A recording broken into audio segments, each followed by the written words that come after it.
शाम का समय था और साइंटिस्ट विक्रम अपने परिवार के साथ बेंगलोर से मुंबई जा रहे थे। विक्रम बेंगलोर में साइंटिस्ट थे जो किसी वायरस पर काम कर रहे थे। विक्रम के हाथ में एक सूटकेस था जिसके अंदर वायरस के सैंपल से मुंबई जाकर वह उस वायरस पर और स्टडी करने वाले थे। विक्रम, उनकी पत्नी और उनकी बेटी तीनों ही बेंगलोर से मुंबई के लिए ट्रेन पकड़ लेते हैं। वह लोग अपने सीट पर जाकर बैठ जाते हैं। विक्रम वायरस के सैंपल्स वाला सूटकेस ऊपर रख देता है और बेटी तृप्ति से कहता है, तुम्हें पता है मुंबई में हमारा बहुत बड़ा घर है। सच में आप मुझे वहाँ पर खेलने के लिए दोस्त भी मिलेंगे। हाँ बेटा, और वहाँ पर स्विमिंग पूल भी है। विक्रम और उसका परिवार सीट पर बैठे बैठे ही सो गया। उनके पीछे ही सीट पर ध्रुव बैठा हुआ था जिसकी नजर विक्रम के सूटकेस पर ही थी। ध्रुव सूटकेस को चुराने के बारे में सोचता है। उसे लगता है कि उस सूटकेस में बहुत सारे पैसे रखे हुए हैं। वह विक्रम और उसके परिवार के सोने का इंतजार कर रहा था। ध्रुव उठकर उस सूटकेस को धीरे से निकाल लेता है और उस सूटकेस को वॉशरूम में ले जाता है। वहां जाकर वह सूटकेस को खोलने की कोशिश करने लगता है। थोड़ी ही देर बाद जैसे ही वह सूटकेस खुलता है, ध्रुव देखता है कि उसमें कांच की बोतल पड़ी थी जिसमें कई हरे रंग की वस्तुएं थी। वह देखकर ध्रुव कहता है, अब यह क्या है? मुझे लगा बहुत सारे पैसे होंगे, मगर इसमें तो यह सिर्फ कांच की एक बोतल है जिसमें कुछ रखा हुआ है। सारी मेहनत बर्बाद हो गई। ध्रुव गुस्से में उस कांच की बोतल को हाथ में लेता है और जमीन पर फेंक देता है और वहां से जाने लगता है। जैसे ही वह जाने को होता है, उसकी सांस बंद होने शुरू हो जाती है। हर जगह हरा धुआं फैलने लगता है और ध्रुव जमीन पर गिर जाता है। अरे ये क्या हो रहा है? मुझे बचाओ। ध्रुव की शक्ल बदल चुकी थी। उसके दांत अब बड़े हो चुके थे। जिस बोतल को उसने जमीन पर पटक कर तोड़ दिया था, उसमें विक्रम का बनाया एक खास वायरस था जो किसी मृत व्यक्ति को जीवित कर सकता था। उस सारे धुएं को सूंघने की वजह से ध्रुव एक ज़ॉम्बी में बदल चुका था। एक औरत वॉशरूम की तरफ आती है और ध्रुव को देखती है और बहुत जोर से चीखती है, कौन हो तुम? यह बात कहती है तभी ध्रुव उसके हाथ में काट लेता है। छोड़ो मुझे, छोड़ो। उस औरत की आवाज सुनकर विक्रम और उसकी पत्नी की नींद खुल जाती है और विक्रम अपनी पत्नी आसना से कहता है, तुम यहीं रुको, मैं देख कर आता हूँ। जैसे ही विक्रम अपने सीट से उठता है तो वो देखता है कि उसका सूटकेस गायब है। आसना, मेरा सूट कहाँ है? अब आपने ही तो रखा था यहाँ ऊपर। और नो, तुम यहीं रुको, तृप्ति का ध्यान रखना। विक्रम भागकर वॉशरूम के पास जाता है और देखता है कि दो ज़ॉम्बी उसके बोगी के पास बढ़ रहे हैं। नहीं, मेरी वायरस की बोतल तुम लोगों ने खोल दी, अब मैं क्या करूँगा?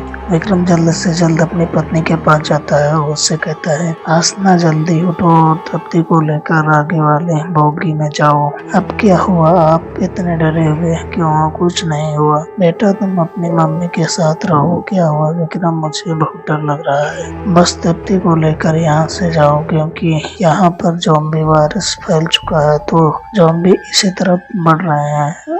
आसना तृप्ति को लेकर वहां से चले जाते हैं और विक्रम अपने बैग में से एक दूसरी बोतल निकाल लेता है। तब तक वहां पर ध्रुव आ जाता है। विक्रम बोतल लेकर आगे वाली बोगी की तरफ भागने लगता है जहां पर एक औरत उससे पूछती है, अरे भाई साहब, इतनी तेज कहाँ भागे चले जा रहे हो? तभी एक औरत और एक बच्ची भी वहां से गुजरी। यहाँ से तेजी से भागे, मुझे बताने का वक्त नहीं है। बस आप मेरे साथ आगे वाली बोगी में चलिए, नहीं तो अनर्थ हो जाएगा। ऐसा क्या हुआ है? मेरी बहन वॉशरूम में है, उसे आने दीजिए, फिर हम दोनों आपके साथ चलेंगे। क्या आपकी बहन वॉशरूम में गई थी? वो दोनों बातें कर रहे थे कि तभी वहाँ पर उस औरत की बहन ज़ॉम्बी के रूप में वहाँ आ जाती है। उस औरत की बहन का नाम रेशमा था। वह अपनी बहन को ज़ॉम्बी की हालत में देखकर चौंक जाती है। नहीं रेशमा, रेशमा तुम्हें क्या हुआ है? अरे नहीं, यह लोग तो यहाँ तक आ गए।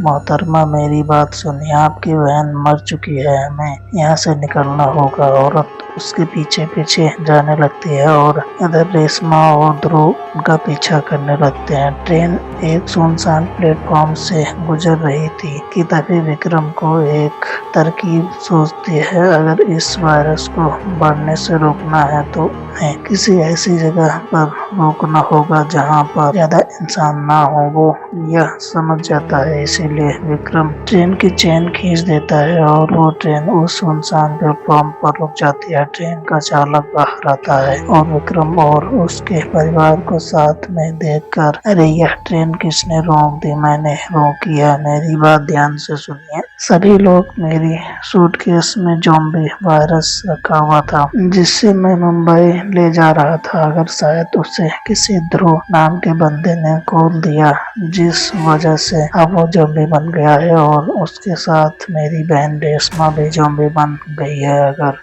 ध्रुव यहाँ फिर रेशमा ने हम लोगों में से किसी को भी काट लिया तो हम भी उन्हीं की तरह ज़ॉम्बी बन जाएंगे। लेकिन हम उन्हें रोके कैसे? मेरे पास एक तरकीब है, मगर मुझे पता नहीं है कि यह काम करेगी या नहीं। दूसरी ओर ध्रुव और रेशमा, जो पूरी तरह से ज़ॉम्बी बन चुके थे, ट्रेन से उतरते हैं। उन्हें कार्ल नजर आता है। कार्ल उनके पास आता है, मगर जैसे ही उनको देखता है तो वह डर जाता है और कहता है, आप लोग किसी अमेरिकन पार्टी में जा रहे हैं, तभी इस तरह का हुलिया बना रखा है। आप लोगों को तो देखकर मैं थोड़ी देर के लिए डर ही गया था। कोई सामान हो तो अभी बता दीजिए। अब वह गोली बात कर रहा होता है कि तभी रेशमा उसे भी काट लेती है। ये क्या कर रही है? मुझे काटा क्यों? अब वो गोली भी ज़ॉम्बी में बदल जाता है। विक्रम ड्राइवर और बाकी सभी लोगों को उन ज़ॉम्बी के बारे में बताता है। उन लोगों की रफ्तार धीरे धीरे तेज हो जाती है, इसीलिए हमें जितनी जल्दी हो सके उतनी जल्दी यहाँ से निकलना होगा। विक्रम और बाकी लोग बाथरूम की तरफ जाते हैं, मगर उतने में ही तेजी से ध्रुव आ जाता है और ड्राइवर को पकड़ लेता है। बचाओ बचाओ, कोई मुझे बचाओ। ध्रुव इस बार उस ड्राइवर को ज़ॉम्बी नहीं बनाता, बल्कि उसे बीच से फाड़ देता है। उतने में ही विक्रम और उसका परिवार आगे निकल जाता है, मगर रेशमा की बहन का पैर एक गड्ढे में फंस जाता है कि तभी वहां पर उसकी बहन रेशमा को जब ज़ॉम्बी बन चुकी थी आ जाती है। रेशमा, मैं हूँ तुम्हारी बहन, मुझे मत मारो, मैं तुम्हारी सगी बहन हूँ। रेशमा मरकर ज़ॉम्बी बन चुकी थी, उसे अपनी बहन की आवाज भी सुनाई नहीं दे रही थी। रेशमा अपनी बहन का गला पकड़ती है और उसका गला उसके धड़ से अलग कर देती है। विक्रम आसना और तृप्ति को स्टेशन मास्टर के ऑफिस में ले जाता है और तृप्ति अपने पिता से कहती है, पापा क्या हम लोग मरने वाले हैं? नहीं बेटा, जब तक मैं हूँ तुम लोगों को कुछ नहीं होने दूंगा। विक्रम, अब हम क्या करें?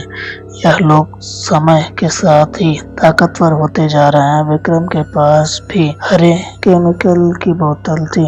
आसना, यह उस वायरस का एंटी वायरस है। अगर इसे मैं पी लूं और उनके आगे चला जाऊं तो वो लोग मुझे खाने लगेंगे और मुझे खाते ही उन लोगों के अंदर से वायरस खत्म हो जाएगा और वो लोग मर जाएंगे। नहीं, बिल्कुल नहीं विक्रम, तुम अपनी जान नहीं दोगे, मुझे अपनी जान देनी होगी। यह सब मेरी वजह से हुआ है। अगर मैंने उन लोगों को नहीं रोका तो यह पूरा शहर ज़ॉम्बी बन जाएगा और मैं तुम दोनों के लिए तो कभी भी जान दे सकता हूँ कि तभी पीछे से ज़ॉम्बी उनके पास आ जाता है और ध्रुव तेजी से विक्रम के पास जाता है और उसके हाथ से वो बोतल झटक देता है। बोतल नीचे गिर जाती है, मगर वो बोतल टूटती नहीं है। यहाँ से चले जाओ, आसना तृप्ति को लेकर भाग जाओ और वो बोतल मेरे पास फेंको। ध्रुव विक्रम का गला पकड़ता है और उसे धड़ से अलग कर देता है। विक्रम नहीं, वो ज़ॉम्बी तृप्ति की ओर बढ़ रहे थे। आसना को कुछ समझ में नहीं आ रहा था। दरिंदों, मुझे देखो, मेरे पीछे आओ, मुझे खा के दिखाओ। आओ ज़ॉम्बी, आप मुझे खा लो। आसना उन्हें प्लेटफॉर्म पर ले जाती है तृप्ति से दूर और वह उस अरे बोतल को खोलकर उसमें रखा केमिकल पी लेती है। सारे ज़ॉम्बी आसना को पकड़ लेते हैं और उसे खाना शुरू कर देते हैं। उनका शरीर घाव की तरह गायब हो जाता है। आसना अपनी बेटी को बचाने के लिए अपनी जान दे देती है। थोड़ी देर बाद तृप्ति को रेस्क्यू कर लिया जाता है और एक बहुत बड़ी बला टल जाती है।